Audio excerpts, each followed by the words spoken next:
Welcome to Joe Stunner Boxing. Just a quick one. The weigh-in for the ITAUMA Whyte contest, which is tomorrow night, headlining the card. The weights are in.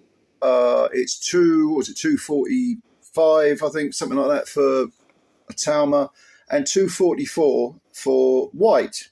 And that's, I suppose, the eyebrow raiser because, well, first of all, they're both weighing roughly the same. Does it mean anything? Not really. If it does mean anything, I would say that Whyte he was 261 for Ebenezer Tete, and he looked like absolute dog shit in that fight. But it looks to me like he's at least given himself a very good chance, or the best chance possible, by coming in good shape, physical shape. And I think Dillian knows how tough this contest is going to be, how much of a gamble this is. If he gets flattened, he's finished at top level. If he stops the young gun, beats him up, stops him, he's back on the scene because he's taken on, the supposed, gilt-edged prospect, heavyweight prospect in the world, and gotten rid of him, at least temporarily. So it's a real gamble, calculated gamble. As I said in my prediction, I think ITAUMA will beat Whyte by stoppage. I just think Dillian's punch resistance has been lacking, and it's been visibly declining. I was really going back to going back about 4 or 5 years. Really, it's just gradually declining. Is he a shot fighter? I don't know. We'll see, I suppose, on Saturday. But when your punch resistance goes, to me, a shot fighter is not necessarily someone who can't take a punch anymore. It's the legs. You can see it in the legs. And Dillian's never had great footwork. He crosses his legs a lot, and so he's probably got something left, but I don't think it will be enough to beat ITAUMA. But coming in so light, 244, down from 261, yeah, he's given himself, the best possible chance. And the one thing about Dillian Whyte is he is very, very mentally strong, very strong. He's beatable, but he'll come straight back. He's like, no problem, I'll take on the next contender. He got flattened by Povetkin, went straight back in there. He said beforehand, I don't need to change anything. I was doing well. I just got hit, just got caught, and I was knocked out. And in the rematch, it was almost like it was the first time he's faced Povetkin. In fact, it was a rematch. There were no sort of, no demons in his head, no reticence, no caution. He just went straight at Povetkin and knocked him out a round earlier than he himself had been knocked out.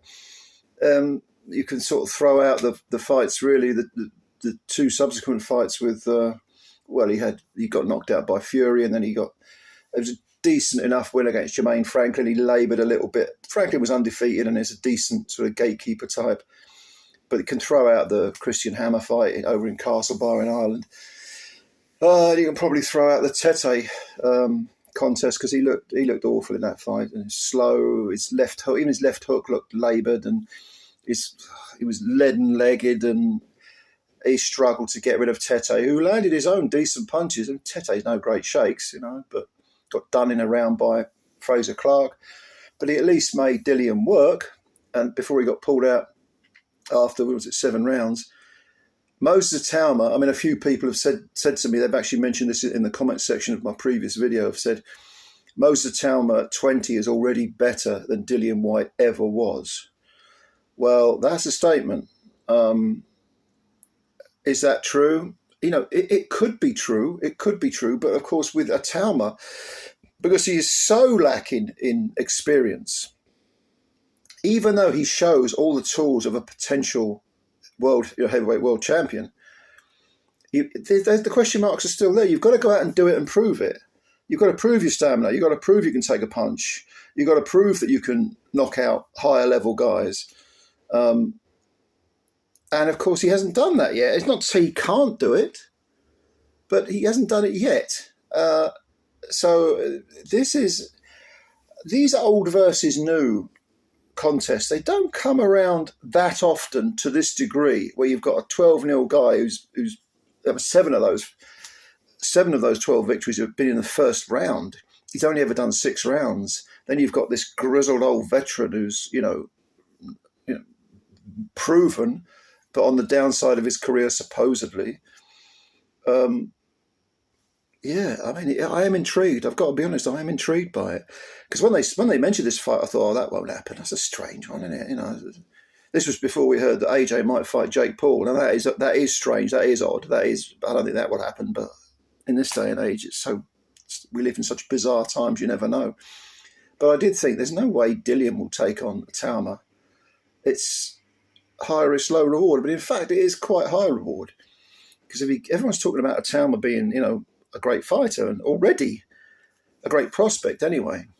And if Dillian gets rid of him, that's good. That's good. They had a little face-off, up close and personal, both glaring into each other's eyes, It is what it is, I think we both know that Dillian Whyte is a warrior and doesn't stand on ceremony. But the young gun, the young lion, Itauma, he's talked right during the build-up. He's mentioned things. He's talked about Dillian trying to sort of lure him to sleep by being relaxed and complimentary. I think that is a tactic, a mental tactic. And I don't think Itauma, certainly his crew his training team shouldn't allow him to fall into that trap. But you just don't know, do you? You just don't. Sometimes you can say, okay, I need to do this. I mustn't think this. But subconsciously you do it anyway.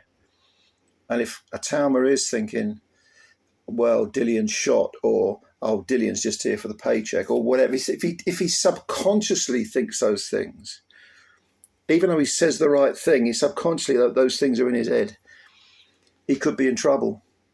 But I'm going to stick to my original prediction, which is Itauma to win between the 3rd and the 5th.